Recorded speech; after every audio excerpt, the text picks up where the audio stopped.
Okay, so hi teacher. My name is Dam, and today my team and I are gonna talk about the given topic. But first thing first, let me introduce a little bit about my team and the main parts in this video. There are five members in my team. They are Hồ Thị Diệu, Nguyễn Tùng Chi, Bùi Mai Linh, Lò Văn Minh, and me, Đinh Văn Tám. And there are three main parts in this video. In the first one, we're gonna talk about gesture. And in the second part in this video, we're going to talk about eye contact. And the final part is about nonverbal cues. So let's get started with the first one. We're going to find out what is gesture and how many types of gesture are there. Okay, about gestures, we want to identify some information about gesture. The first is gesture are defined as movements or motions of the hands, head, or body either to convey meaning or emotions without spoken or written language. Gestures are a form of nonverbal communication and can communicate information, attitudes, or response during interactions. Okay, gestural and verbal is communication, and they enhance verbal messages and provide essential nonverbal cues. They have clarified meaning, emphasized point, and express emotions.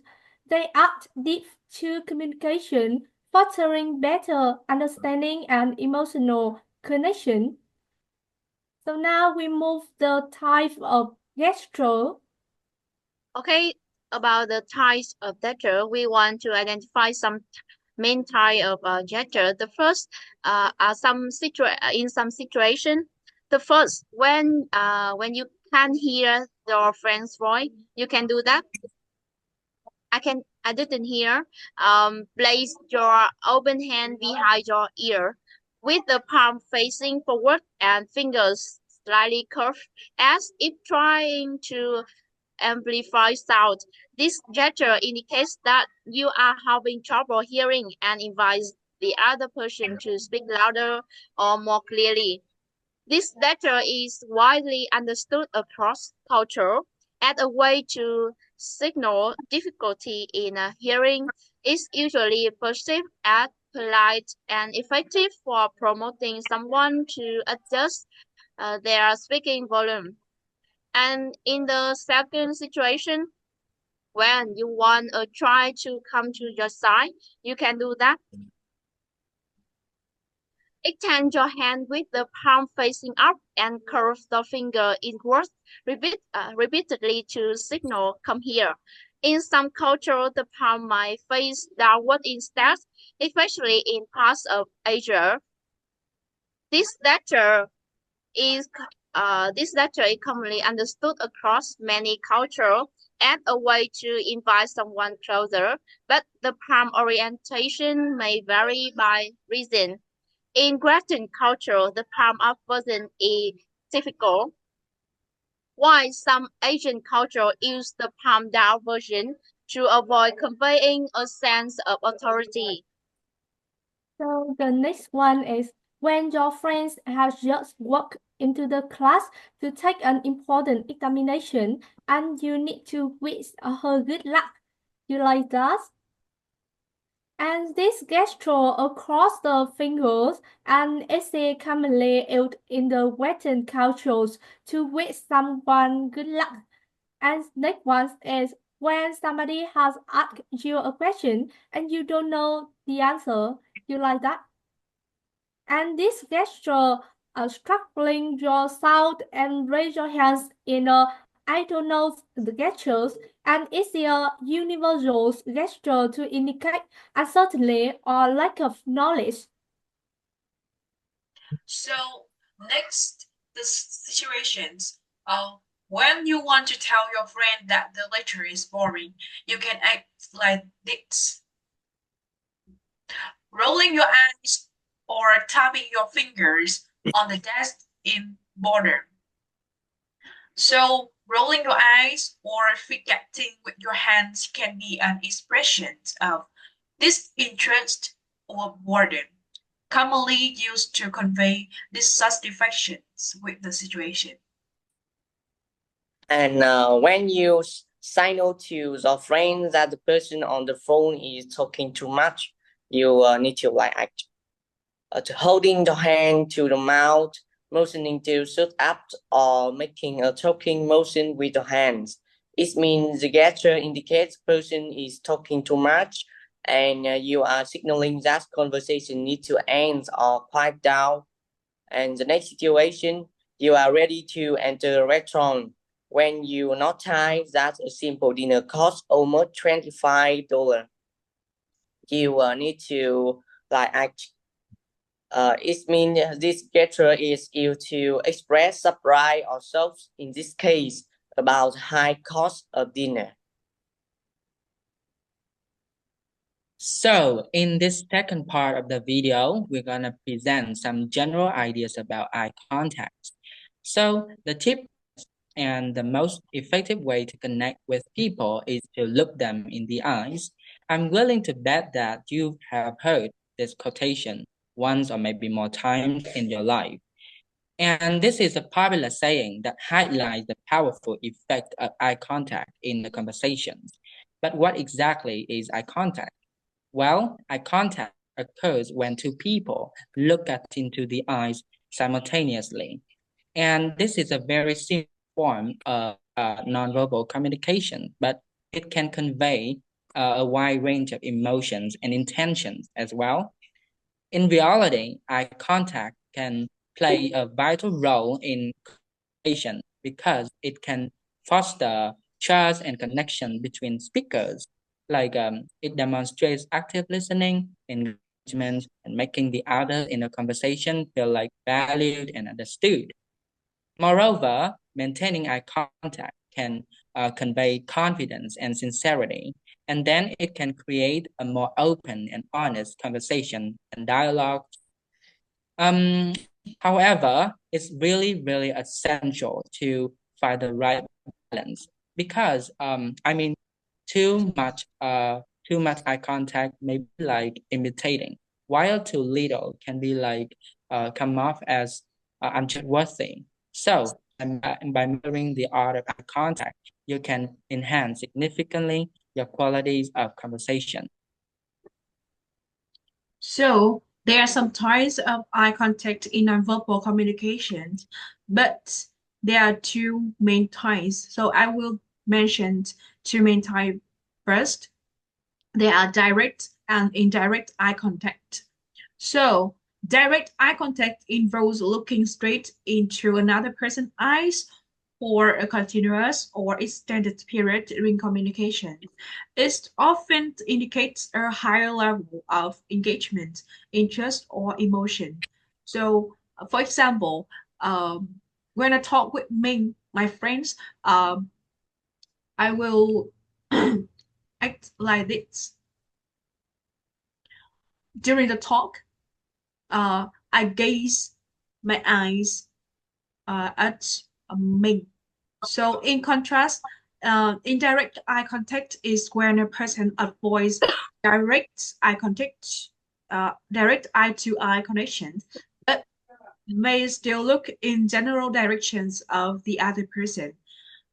This may include looking at the person's forehead or nose or face like this.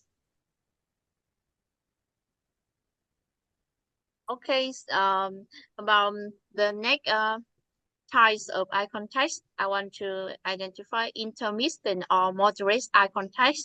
In culture with more flexible norms like parts of Latin America and Southern Europe, eye contact is either intermittently.